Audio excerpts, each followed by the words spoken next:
Bonjour à toutes et à tous, merci d'être à l'écoute de Storia Voce et bienvenue pour cette nouvelle émission des grands entretiens. Il y a 3 ans de cela, l'année jubilaire de la naissance de Louis IX de Saint-Louis à Poissy a été l'occasion de revenir sur bien des aspects d'un règne dont le dynaste fut le seul dans l'histoire de France à avoir son nom porté sur les autels. À cette occasion, on rappela la grande dette que nous avions à l'égard d'un des plus grands historiens français, Jacques Le Goff, et de son incontournable monographie consacrée donc à Saint-Louis. Mais parce que notre époque est ce qu'elle est, avec ses tensions religieuses ici et ailleurs, on évoqua aussi un des aspects les plus controversés du règne, puisqu'en effet, Louis IX passe encore pour le plus anti-juif des Capétiens.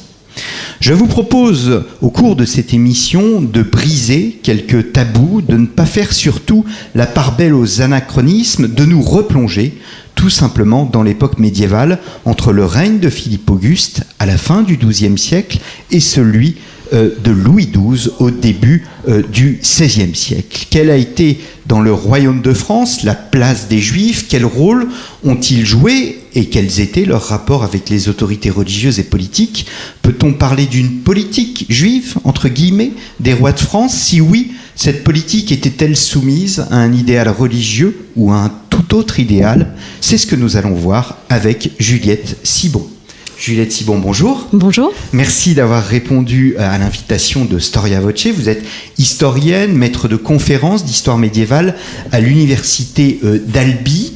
Vous avez consacré votre thèse à la place des Juifs à Marseille au XIVe siècle, une thèse que vous avez soutenue à Nanterre. Et vous venez de publier un livre que nous allons expliquer. Nous allons en expliquer le sens du titre, plus exactement, Chasser les Juifs pour régner, aux éditions Perrin. Et vous allez publier au mois de janvier prochain dans la collection Présence du judaïsme, des livres de poche, donc au mois de janvier, Les Juifs au temps de Saint-Louis. Ma première question, Juliette Sibon, sera une question que l'on pose traditionnellement chez Storia Voce. Et là, c'est une question d'autant plus importante parce que nous sommes à l'époque des temps médiévaux. Et quand on parle des temps médiévaux, la question des sources est très importante. Et vous dites dès les premières lignes de votre ouvrage, dès votre introduction, que nous possédons très très peu de sources sur le sujet des Juifs à cette époque. Oui, alors, disons que nous disposons de très peu de sources concernant l'aspect bien précis des expulsions des Juifs au Moyen-Âge. En ce qui concerne les Juifs en général, il y a tout de même un paradoxe, c'est que les Juifs sont extrêmement visibles historiquement. Alors évidemment, ça dépend des époques, ça dépend des régions. Là, la période que j'embrasse dans cet essai historique, c'est une période qui s'inscrit tout de même sur la longue durée, puisque vous l'avez rappelé, il s'agit de l'époque qui est amorcée par le règne de Philippe Auguste et qui court jusqu'à l'extrême fin du Moyen-Âge avec le règne de Louis XII.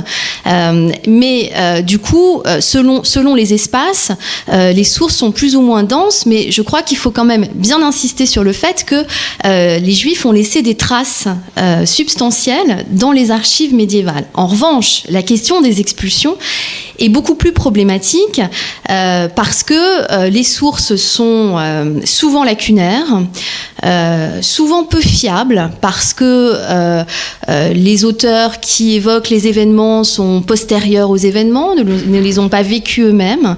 Et puis elles sont aussi extrêmement composites, de nature parfois problématique quant à leur fiabilité historique, on va dire. Donc simplement quelques exemples. Quand on parle des expulsions, peut-être on détaillera la chronologie de ces décisions royales après, mais enfin, force est de constater que ces ordres d'expulsion et de rappel sont extrêmement fréquents au cours des règnes. Rares sont les rois de France qui n'ont pas pris une décision en la matière, soit une décision de fixer les Juifs, soit au contraire de les chasser du royaume de France.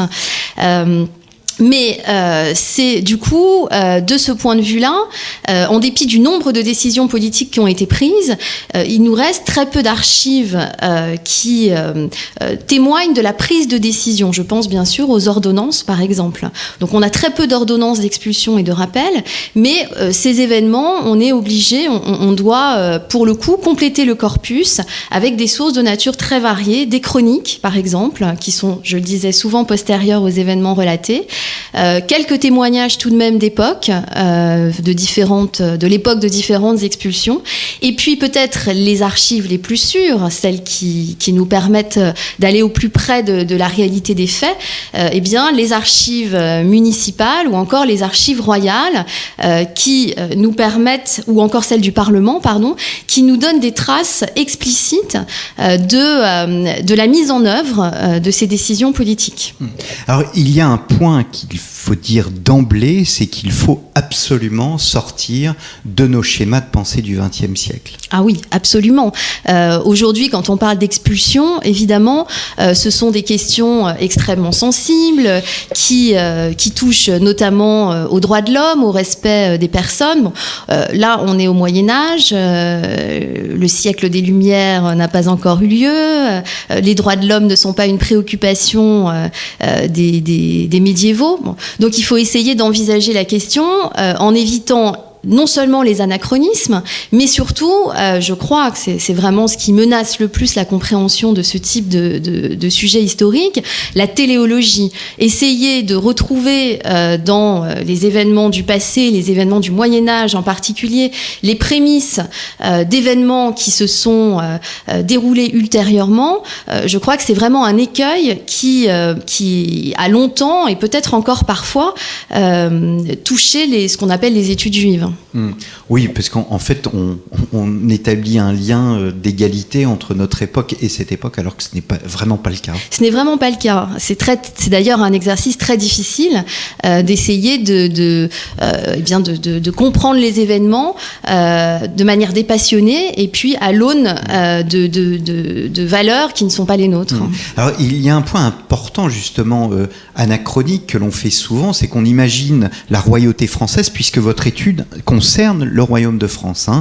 Ça ne concerne pas, par exemple, les Juifs dans les Germanies ou dans les Allemagnes.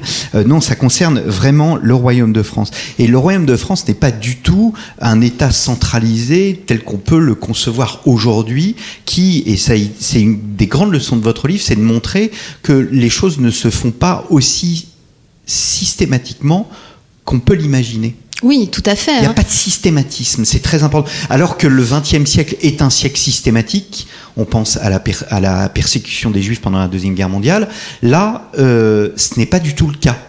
Ce n'est absolument pas le cas. Au temps de Philippe Auguste, le roi de France est encore un suzerain, c'est-à-dire qu'il est à la tête d'un État féodal. Finalement, le territoire sur lequel il exerce sa domination directe est extrêmement restreint et l'essentiel de sa domination s'exerce de manière indirecte, l'essentiel de sa domination sur le territoire du royaume de France.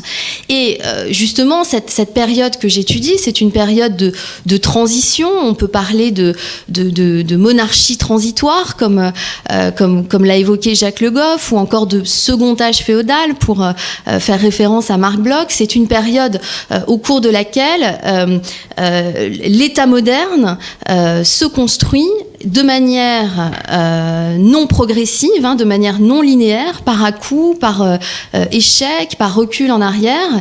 Et on peut dire que le roi, en dépit de l'adage qui se généralise au XIIIe siècle, selon lequel le roi est empereur en son royaume, eh bien le roi est loin d'être empereur en son royaume.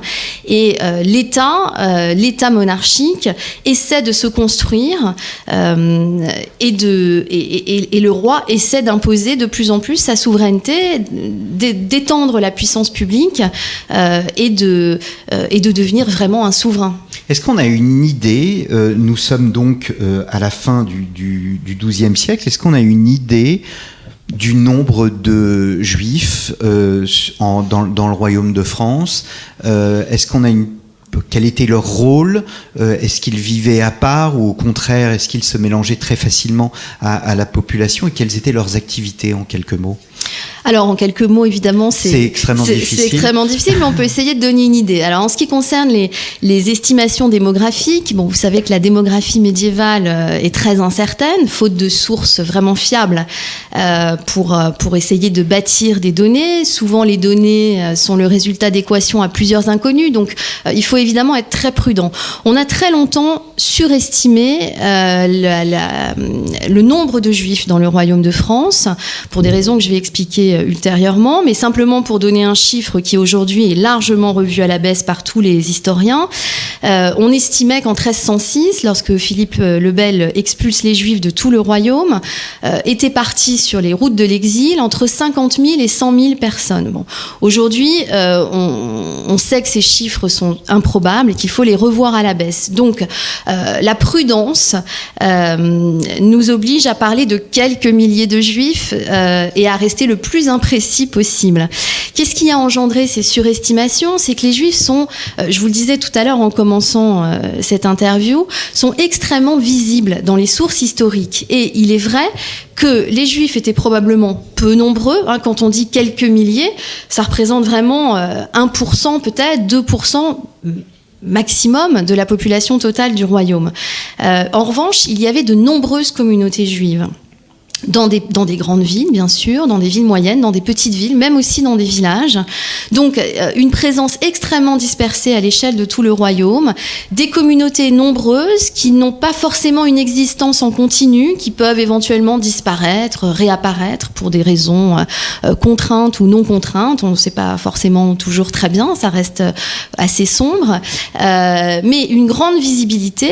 Alors, des communautés, donc, au sens, on va dire, institutionnel du terme, c'est-à-dire que ce sont des groupes qui sont reconnus par les pouvoirs majoritaires, qui ont des statuts, on peut appeler ça des privilèges, qui leur permet d'avoir une certaine autonomie, de conserver les moyens de mener une vie juive, donc sans doute d'avoir des écoles pour apprendre l'hébreu ou tout au moins apprendre à lire la Torah, pas forcément en la comprenant, mais au moins déchiffrer l'hébreu, apprendre les prières, pouvoir éventuellement respecter quelques règles de la cacheroute, c'est-à-dire les règles alimentaires. Bon.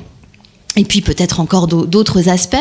Alors, quant aux activités, quant au rôle qu'ils jouent, un rôle qui a aussi longtemps été surestimé, mais il ne faut pas prendre le contre-pied et non plus désormais le sous-estimer, c'est leur rôle dans la circulation des capitaux et dans le prêt à intérêt. Alors, c'est vrai que les sources ont tendance, mais c'est un effet de source, ont tendance à surévaluer ce rôle parce que l'Église, comme les rois, légifèrent beaucoup à partir du XIIe, XIIIe siècle sur la circulation des capitaux, sur le prêt à intérêt. C'est une époque où commence à se forger une pensée économique chez les intellectuels chrétiens, chez les scolastiques, chez les franciscains, etc. Et où les monarques commencent aussi à mener on peut dire ce qu'on pourrait appeler des politiques économiques, en tout cas à s'intéresser à l'économie de leur royaume et à légiférer pour des raisons morales, mais pas seulement. Là aussi, il ne faut pas non plus uniquement voir dans la législation sur le prêt à intérêt des raisons, on va dire, idéologiques, religieuses, mais il y a aussi des raisons très, très concrètes, très prosaïques, qui sont liées au développement économique du royaume. Donc, l'activité du prêt à intérêt, elle est bien connue, elle est certaine. Ensuite, on sait que les Juifs pratiquaient toutes sortes d'activités économiques dans la sphère de la production. On cite beaucoup la viticulture, mais alors des sources peut-être un peu postérieures, et là je me rapproche d'une ère qui m'est très familière du point de vue des archives, à savoir le midi de la France et la Provence en particulier, avec des sources postérieures 14e, 15e siècle. On voit que les Juifs possèdent des terres, ça donne à l'agriculture, mais pas seulement à la viticulture, et ça donne à la viticulture dans le but de commercialiser le vin, pas seulement pour la consommation rituelle, puisque le rite nécessite la fabrication de vin cachère. Et puis, ça donne bien sûr au commerce, à l'artisanat, donc à toutes sortes d'activités. Enfin, l'éventail des activités économiques est beaucoup plus diversifié qu'on a coutume de le penser. Comment les intellectuels chrétiens voient-ils le judaïsme ? Est-ce que ils voient dans cette population ce qu'on a appelé le peuple déicide, c'est-à-dire celui qui a tué le Christ, ou au contraire le peuple qui inévitablement devra faire partie des derniers temps, puisque dans l'Apocalypse de Saint Jean, on dit que le peuple juif se convertira. Alors les deux. Les théologiens les théologiens chrétiens se sont bien sûr très tôt intéressés au judaïsme, puisque le christianisme se construit en réaction face au judaïsme, qu'il faut justifier que les chrétiens sont le nouveau peuple élu. Donc les juifs sont vus comme les adeptes d'une religion désormais obsolète, complètement dépassée. Ils sont vus comme l'ancien peuple élu abandonné par Dieu, et comme les adeptes d'une religion fausse, d'une religion inférieure. Donc ce sont des gens qui persistent dans l'erreur. Bon. Mais les Juifs sont aussi les membres du peuple témoin de la vie du Christ, de la naissance du Christ, de la vérité du Christ avec un V majuscule. Et très tôt, les pères de l'Église, Saint Augustin le premier, ont élaboré la théorie selon laquelle les Juifs doivent vivre en chrétienté pour justement témoigner de cette vérité du Christ, et puis aussi par contraste pour justifier que les chrétiens sont bien le nouveau peuple élu. Donc il y a, vous voyez, il y a vraiment une ambivalence, hein, pas une ambiguïté, mais une ambivalence, c'est-à-dire à la fois la présence juive en chrétienté est souhaitée, et puis effectivement l'objectif final, c'est que les Juifs se convertissent. Alors après, évidemment, il y a plusieurs méthodes qui sont prônées pour que les Juifs se convertissent.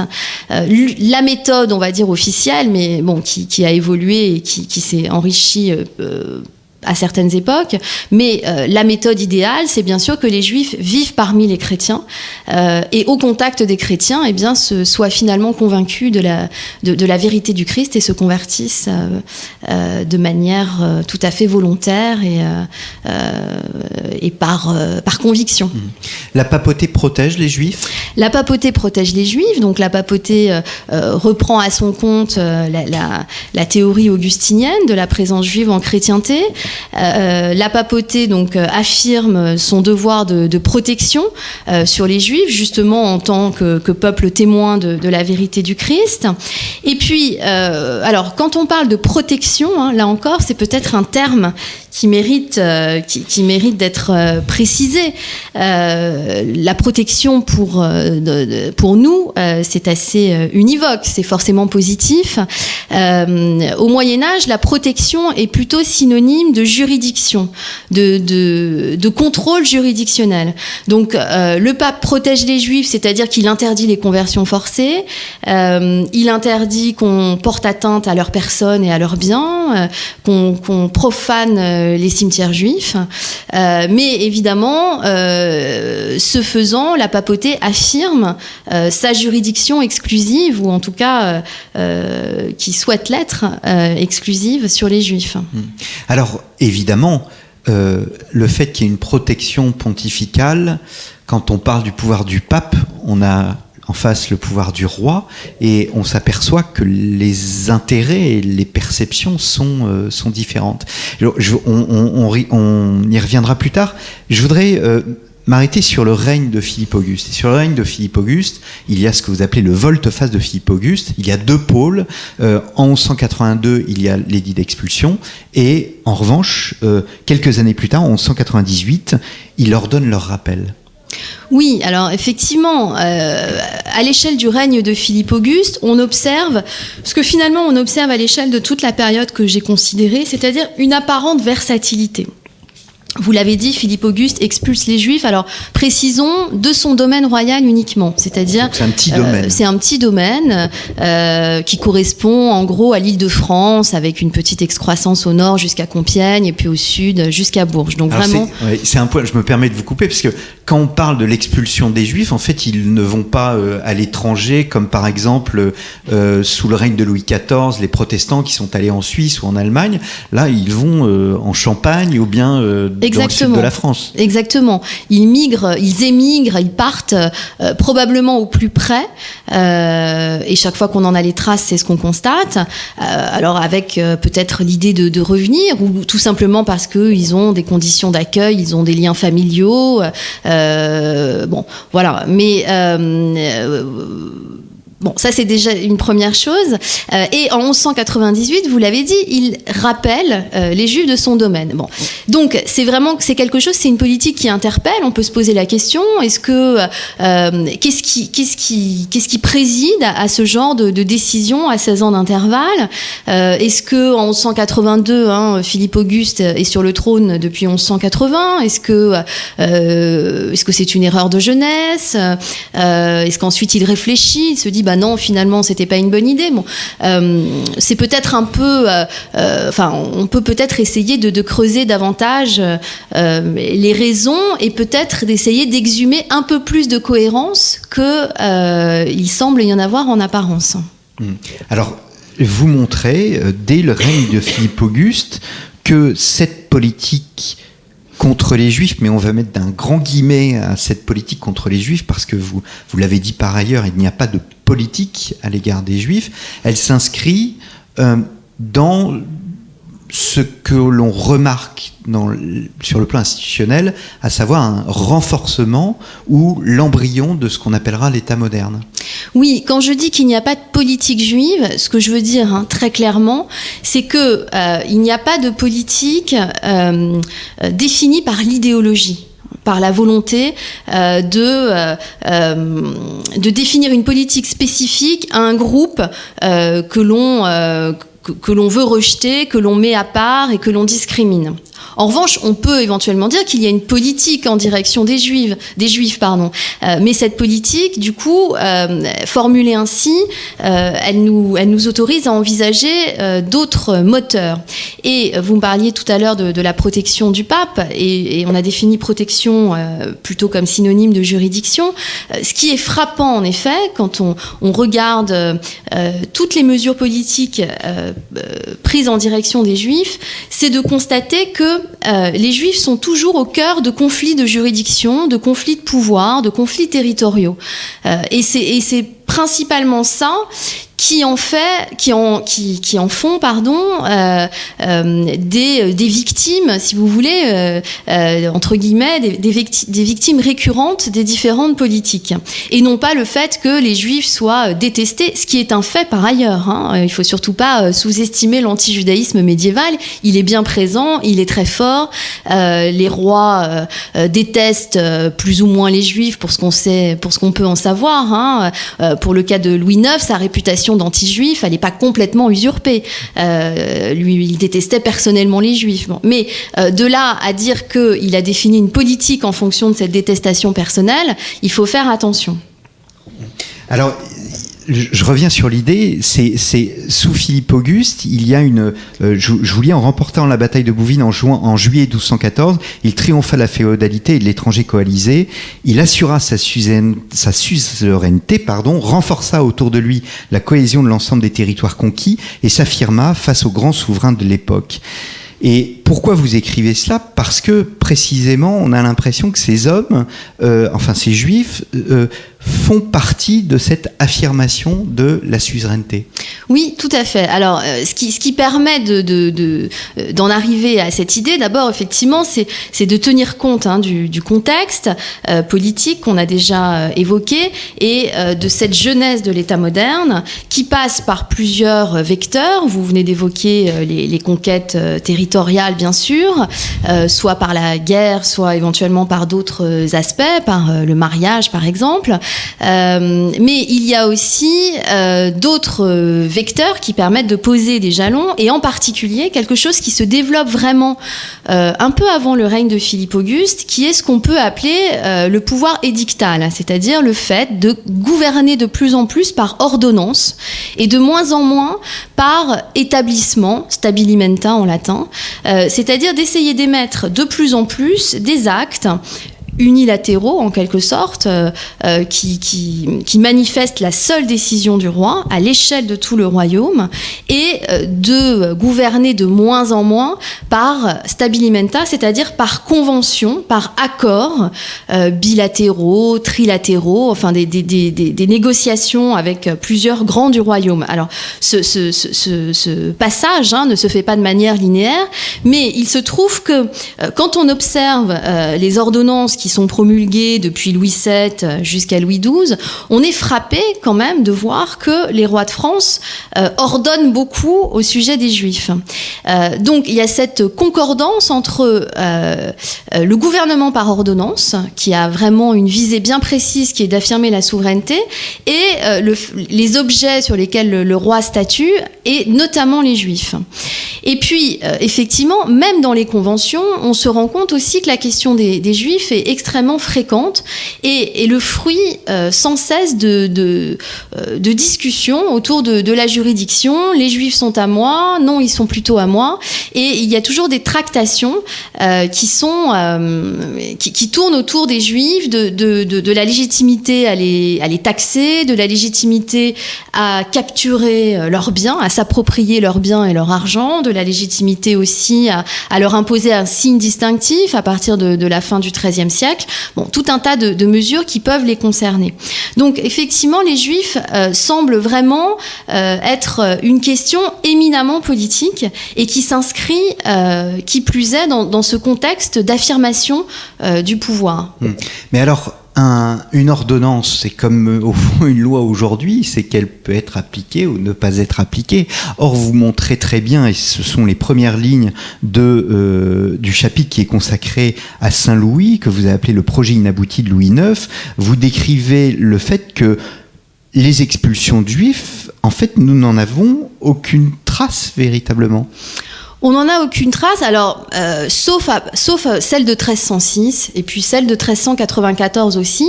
Mais c'est vrai que on n'en a pas de traces vraiment concrètes. Et oui, pardon. Vous dites l'expulsion ne put être mise en œuvre faute de moyens financiers et administratifs suffisants à l'échelle de tout le royaume. Oui, exactement, parce que justement un autre vecteur d'affirmation de la souveraineté à l'échelle de tout le royaume, c'est le développement de la bureaucratie, qui est loin d'être assurée à l'époque de Philippe Auguste, qui est loin d'être assurée à l'époque de Louis IX, qui commence un peu à s'étoffer à partir du règne de Philippe le Bel, et puis ensuite qui s'étoffe vraiment sous les Valois. Pour mettre en œuvre une expulsion à une vaste échelle, il faut avoir des fonctionnaires, des officiers qui se rendent chez les Juifs, qui éventuellement dressent des inventaires des biens des Juifs, qui accompagnent les Juifs à la frontière, souvent à leurs frais d'ailleurs, mais ça nécessite évidemment un outil de gouvernement. Et l'expulsion, quand elle est mise en œuvre, peut être un accélérateur justement de cette bureaucratisation de l'État, et ça a été manifestement le cas en 1306 où Philippe le Bel a profité de cet ordre pour recruter des officiers à l'échelle de tout le royaume. Je reviens sur le règne de Louis IX. Vous abordez évidemment la symbolique de la rouelle, et là encore, dans notre imaginaire, la rouelle, et on pense immédiatement à l'étoile juive. Oui, on pense à l'étoile juive. D'ailleurs, Louis IX est bien souvent désigné comme l'inventeur de l'étoile jaune. Alors là, évidemment, ça fait partie des anachronismes les plus grossiers qu'il faut éviter de faire. Le signe, ce qu'on appelle le signum en latin, qui est imposé aux Juifs par Louis IX à l'extrême fin de son règne. Rappelons que ce signe, l'existence de ce signe, la création de ce signe a été proclamée au concile de Latran IV en 1215 par le pape Innocent III, avec d'ailleurs une précision vite apportée par le pape lui-même très rapidement après la promulgation des canons du concile, qui était que ce signe ne doit pas porter préjudice aux Juifs. Bon, et ce concile avait, enfin cette mesure entre autres, avait été destinée à ce que tous les princes d'Occident l'appliquent. Or, ce n'est pas le cas. Il y a des lettres de rappel dans le courant du XIIIe siècle du pape en direction du roi, de Louis IX d'ailleurs, de son frère Charles d'Anjou et d'autres, pour rappeler que cette mesure existe et qu'il faut l'appliquer. Et ce qui est assez frappant, c'est de voir que Louis IX finalement décide de l'appliquer très tardivement, à la fin de son règne, en 1269, un an avant sa mort. Alors, les explications de cette mesure sont diverses. On peut y voir davantage, me semble-t-il, une mesure pragmatique, qui est celle justement de marquer les Juifs pour les contrôler et pour affirmer sa juridiction, sa propriété, si vous voulez, sur eux, plus que une décision pour les humilier. Alors évidemment, il y a toute une mesure de justification, on pourrait dire de ségrégation, qui sont les justifications officielles pour éviter les contacts trop étroits entre juifs et chrétiens, en particulier les relations sexuelles et la naissance d'enfants issus d'unions mixtes, qui serait terrible. Donc pour éviter trop de promiscuité, trop de contacts, mais en même temps, on constate que imposer le port du signum, c'est aussi potentiellement une manière de faire rentrer de l'argent, parce que bien souvent les Juifs rachetaient des dispenses, donc c'était aussi une manière de fiscalité indirecte. Et ce qui peut faire pencher pour l'interprétation que j'ai soulevée, à savoir le conflit de juridiction, c'est que on ne le voit pas pour le royaume de France, en tout cas j'en ai pas trouvé les traces, mais dans d'autres aires, et je pense à la Provence en l'occurrence des Angevins, on assiste à une concurrence des signes distinctifs, l'Inquisition qui veut imposer sa rouelle aux Juifs face au roi qui veut imposer sa rouelle, et le roi tranche et le roi intervient en faveur des Juifs pour qu'ils échappent à la rouelle de l'Inquisition, mais qu'ils en revanche continuent d'être soumis à la rouelle du roi.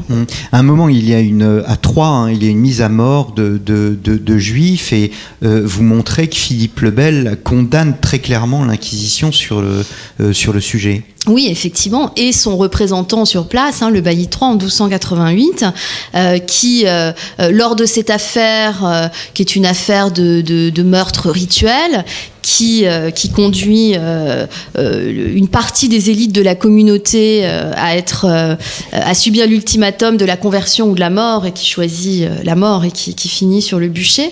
Le lieutenant du roi sur place facilite en tout cas toute l'activité de l'Inquisition, et Philippe le Bel intervient parce que finalement cette décision a été prise sans lui, sans son avis, et il intervient vigoureusement contre l'Inquisition. Effectivement, les bras de fer entre le roi et l'Inquisition sont extrêmement fréquents.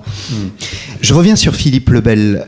Le règne de Philippe le Bel, c'est un règne qui est marqué par une crise économique, et cette crise économique va l'amener à chercher de l'argent. Donc on connaît notamment la question des Templiers que vous évoquez un peu, mais là encore, Philippe le Bel va se servir des Juifs au fond pour, ce qu'on dirait un peu vulgairement, renflouer les caisses. Oui, alors disons que en tout cas c'est une hypothèse que l'on peut faire, en effet. On n'en a pas la certitude. Alors, disons que c'est pas l'hypothèse qui me convainc le plus, parce que Philippe le Bel, avant d'expulser les Juifs, a finalement utilisé les bonnes vieilles mesures déjà bien éprouvées pour rançonner les Juifs. Entre parenthèses, les Juifs n'étaient pas les seuls sujets du roi à être rançonnés, enfin ça on ferme la parenthèse, qui étaient donc les fameuses captures générales. Ça a commencé manifestement sous Philippe Auguste. Donc le roi décide de spolier les Juifs d'une partie de leurs biens et leur argent, un scénario qui fonctionne assez bien. On attend le samedi matin quand tous les Juifs sont dans la synagogue, des agents du roi viennent bloquer les portes, et puis d'autres pendant ce temps fouillent les maisons et prennent ce qu'ils peuvent prendre dans les maisons des Juifs. Bon, et puis le roi aussi a coutume, alors c'est évidemment pas régulier, mais il a quand même coutume d'imposer des taxes très élevées, comme d'ailleurs il impose aussi des taxes à ses sujets pour financer son avènement, telle cérémonie, tel départ en croisade, etc. Donc Philippe le Bel a utilisé ces moyens. Et puis en 1306, il prend la décision, dans le plus grand secret, avec l'un de ses conseillers les plus proches, Guillaume de Nogaret, d'expulser les Juifs. Alors effectivement, cette expulsion, elle est précédée d'arrestations, d'inventaires des biens, de saisie des créances, avant l'expulsion des Juifs. Donc les biens sont saisis, vendus aux enchères pour le profit de la couronne, et puis les créances aussi sont saisies et sont censées être donc leur remboursement est censé venir remplir les caisses de l'État, d'ailleurs dans une colonne bien spécifique désormais créée dans le trésor royal. Alors effectivement, il y a de l'argent qui rentre, mais ça a été de manière assez convaincante, me semble-t-il, montré par Céline Ballas, qui a publié sa thèse de doctorat consacrée à l'expulsion de 1306 par Philippe le Bel, et qui montre que certes, il y a de l'argent qui rentre dans les caisses de l'État, mais qu'il y a aussi toutes les dépenses qu'engendre l'expulsion. On l'a dit tout à l'heure, expulser les Juifs à l'échelle du royaume, et Philippe le Bel l'a fait et a réussi à le faire, eh bien ça nécessite un investissement, ça nécessite de recruter des officiers, ça nécessite des coûts judiciaires, parce que rien ne se passe de manière douce. Par exemple, les clients des prêteurs juifs refusent de payer les créances aux officiers, donc ça se termine dans la violence, devant la justice. Donc, évidemment, les calculs sont difficiles à faire, mais c'est sans doute pas le moyen le plus rentable pour Philippe le Bel d'expulser les Juifs. Il y a un point très important, c'est que vous dites qu'il y a des procédures judiciaires, donc on imagine que les Juifs se défendent. Quelle est la position des Juifs par rapport à l'État ? On sait que le christianisme, à travers l'Évangile, dit qu'il faut rendre à César ce qui est à César et à Dieu ce qui est à Dieu. Est-ce que dans les textes juifs, on trouve un comportement politique, un devoir politique à l'égard de l'État ? Oui, alors c'est une question très intéressante, c'est une question qui m'anime particulièrement, qui est effectivement, sans nier la violence d'État que subissent les Juifs et éventuellement les violences populaires qui peuvent parfois accompagner celles de l'État ou même s'exprimer en dehors de la violence d'État, essayer de considérer, d'envisager que les Juifs ne sont pas seulement des victimes qui subissent leur sort. Alors, évidemment, il faut trouver des sources, il faut chercher des indices. Il existe des sources exceptionnelles qui nous permettent de percevoir qu'il y a une pensée politique chez les Juifs. D'abord, il y a un principe d'existence juive en chrétienté, ou en diaspora, on va dire, parce que c'est un principe qui peut s'appliquer aussi en islam ou ailleurs, qui est le principe araméen Dina de Malchuta Dina, qui est un principe qui a été élaboré au IIIe siècle, donc au début de l'Antiquité, et qui littéralement veut dire la loi de l'État ou la loi du royaume et la loi. Donc ça veut dire que les Juifs se soumettent à la loi du royaume dans lequel ils vivent. Alors, il ne s'agit pas de se soumettre à toutes les lois du royaume, mais ce principe Dina de Malchuta Dina concerne essentiellement justement les questions de juridiction et les questions aussi fiscales qui sont liées. Bon, pour les autres lois, les Juifs conservent une autonomie en matière de, je sais pas moi, pour prendre une loi qui n'existe pas en chrétienté mais qui existe depuis toujours dans le judaïsme, qui est le divorce. Donc les Juifs peuvent continuer de divorcer même lorsqu'ils vivent en chrétienté. Bon. C'est un exemple évidemment parmi d'autres. Donc, ce principe d'Ina des Malchouta, il est sans arrêt rediscuté. C'est un principe ancien, je l'ai dit, 3e siècle, mais qui n'est pas figé et qui donne lieu à débat. Faut-il accepter telle ou telle loi ? Faut-il au contraire la rejeter ? Alors, dans le cas où il y a des contestations, évidemment, est-ce que les Juifs ont les moyens politiques d'exprimer cette contestation? Là, évidemment, ça dépend probablement des époques. Le règne de Philippe le Bel et la France du Nord n'est pas forcément le terrain le plus, comment dirais-je, le meilleur pour essayer de trouver des indices de cette possibilité d'action politique des Juifs. Mais on a par exemple une source tout à fait exceptionnelle, alors antérieure au règne de Philippe le Bel, qui est une source hébraïque du XIIIe siècle, qui est un texte, une lettre, en tout cas qui prend la forme rhétorique d'une lettre écrite par Rabbi Meir de Narbonne, qui est un notable de la communauté juive de Narbonne, un grand intellectuel, et qui adresse une lettre écrite en hébreu à Louis IX pour critiquer sa politique. Et cette lettre, elle montre vraiment une très grande, comment dirais-je, connaissance du contexte politique et économique, parce que les arguments que Rabbi Meir avance pour montrer que la politique de Louis IX n'a aucun sens et est très critiquable sont d'une qualité assez frappante. Alors, Juliette Simon, nous arrivons peu à peu au terme de cette émission. Est-ce que l'on peut dire, pour inscrire, j'allais dire, pour nos auditeurs, trois idées majeures, est-ce qu'on réduit l'expulsion des Juifs du Royaume de France à un anti-judaïsme chrétien? On ne peut pas, j'allais dire, on l'a bien vu avec le pape, la position du pape, on voit que les choses sont bien plus compliquées. Oui, les choses sont bien plus compliquées, ou en tout cas bien pas aussi simplistes, on va dire. Ce que je veux démontrer dans cet essai historique sur la longue durée, c'est qu'on peut trouver une logique première à la décision d'expulsion, quels que soient les règnes, quelles que soient les époques. Et ce que je veux montrer, c'est que quelle que soit la décision que le roi prend en direction des Juifs, que ce soit une mesure d'expulsion ou au contraire une mesure de rappel qui s'accompagne de conditions extrêmement favorables accordées aux Juifs, eh bien c'est toujours un ressort éminemment politique. L'objectif est toujours d'abord d'affirmer sa souveraineté, vraiment de prendre, d'étendre la puissance publique à l'échelle du royaume. Mais on sait que les rois de France se donnaient un rôle messianique, quasi messianique. Est-ce que ce rôle messianique de la monarchie française incluait l'expulsion des Juifs ? Alors, jamais ou pas tout le temps, on va dire.